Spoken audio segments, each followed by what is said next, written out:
So, Ejay Mallard, welcome to Musicians Can Thrive. I'm so glad we got to catch up because this is your second time at the Tillery Live show.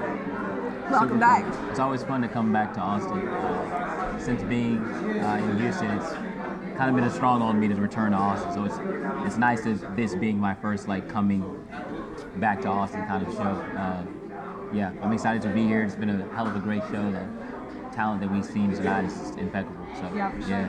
Well, it's definitely awesome to have you here, and you made quite the entrance. All of a sudden, there were just red and white balloons floating around the stage and the floor. And tell me about the balloons, because you brought balloons last time too, but a little bit differently. Yeah, so the balloons are basically it's a part of the branding, but essentially they hold a deeper meaning to me, myself. In 2018, I had a suicide attempt. The first thing that I saw was red balloons, so it just kind of have a very significant kind of mantra to my life, that we've all been popped or broken, or in a sense that where we felt like we couldn't do anything, but we've always been lifted up. I got it tattooed on my side. My whole theme has been balloons for quite some time. It's an opportunity for me to kind of just reflect on where I've been, but also remind myself that I still have a lot to grow into, a lot up to make up for. So yeah, that's the significance, I guess. Well, thank you for sharing that. Yeah, As someone super who's dope. been in a position like that before, I understand how meaningful those moments kind of pull you back from the ledge can be. Placing you back into reality is something that I definitely even in my music, try to live by, try to be more in tune with the moment, in tune with reality, and just being honest with experiences. I feel a lot of times, a lot of people don't want to share that vulnerability. It's scary. Yeah, it is. It's very scary. So I'm a very open person. I don't like to hide things from myself or from people, because I feel cries is the quickest way to release any emotion. But I also think song and singing is the quickest way to get this shit out. So a lot of times you really don't have an outlet to vent, especially for black men. That's a lot of what I focus on, my music, especially just having opportunities for black men to be able to kind of speak in a volume where a lot of the times that is frowned upon and or not happening. That's what I advocate for, is for black men, mental health, black male mental health in all capacities. I feel that's what we really need to focus on. I love everything about that. I don't think you could have said it better. Yeah. It's definitely something that rings true in the experiences that my black female friends have shared with me about, their experiences being in relationships with black men. That emotional part is really difficult sometimes. Very scarce. A lot of black men have a struggle with opening up, and I feel it gets confused with us being. Black men are reluctant to say anything because we're afraid we're going to lose the most important thing in our lives.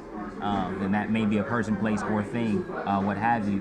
But oftentimes it is a person. So you just kind of get, I guess, scared to say something because you fear what the outcome would potentially be. That's kind of what I speak to about opening up, saying all the shit that you should have said, but you didn't have the opportunity to. That's my music. I love that. I resonate with that a lot in my own songwriting experience. Just getting to say things that, I wish I'd had the guts to say. At first. It's always that opportunity. That's the thing. You look back at experiences and you're like, God damn, I really wish I should have said this, or I had this. And it's always those moments. Even when you're in an argument, you're always I had another point that I could have just hit him with. But it's always the stuff that you could have done, but you didn't. And that's what that nostalgia we reflect on a lot, especially in production and all that. We want to make it as euphoric, but as nostalgic as possible. Well, you definitely do a good job doing that. I always love listening to your music, and even if you're talking about something sad, it's still a vibe. Yeah. And it's a good vibe. I try to make it poetic to where it's my friend describes it as a heartfelt tune, but she says it's very I know how to ring an emotion. I know how to get people to feel a certain way, to where it's it can render goosebumps. But my goal isn't that. I just want people to be able to resonate with the story, like you said. I feel I have a story to tell, and I'm not trying to tell anyone else's story but my own. And if you have a complementary story to that, then so be it. And we can resonate at that kind of wavelength. But my goal is to share my story. If people find solitude, peace, or satisfaction in that when they listen to my music, then so be it. That's beautiful. Thank you for doing that. Yeah, for sure. I'm excited. This like crazy year for me, crazy year for music, especially now that COVID's like doing stuff and you guys are doing shows like this. It's like such a blessing, honestly. It is so good to be back in person. Oh yeah, my man. God. I work for Live Nation, so it's just like a very, very eye-opening thing to where shows being shut down at a very large scale. It's fluctuated the work that we were doing, especially even at Live Nation. Yeah, like I'm a product manager, and my entire job is building like the interactive seat maps. When you go to like Ticketmaster and you can view where you're sitting, I build those. Like my team builds those. So if you have no shows, no events, you don't have any money, any revenue coming in. So being able to do shit like this and even having other larger shows in scale, it's a blessing because COVID really stopped a lot of them. Yeah, well, thank you for the work that you do to help enable all those shows. Try to keep it pushing. That's awesome. Well, I definitely want to catch up and talk more later. But in the meantime, where can the audience find you and your music online? Yeah, for sure. You can find me at all social media platforms at Ejay Mallard, like the duck, Mallard. Instagram, Facebook, Spotify, Apple Music, all that. Yeah, it's Ejay Mallard. Yeah, and I'm here, Houston, Texas. If anyone wants to work, always reach, and I'm always trying to work. So yeah, that's my goal, is just to collaborate as much as possible. That's awesome. Well, we love it when the music spreads around. Oh hell yeah, that's the goal at least. Fantastic.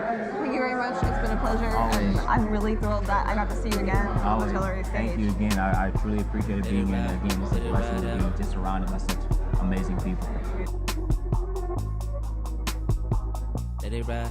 Just left the strip club, told them give me my wings to go. Hit my shorty, how she greet me with some weed to roll. Take my food and warm it up, then massage my back. Hit the blunt, we catching up, and then I wax that ass. I'm a H-Town nigga, I think she love the way I swing. I'm a H-Town nigga, with a last mouthpiece running game. I'm a H-Town nigga, all day. Baby girl, what more I gotta say? Ooh.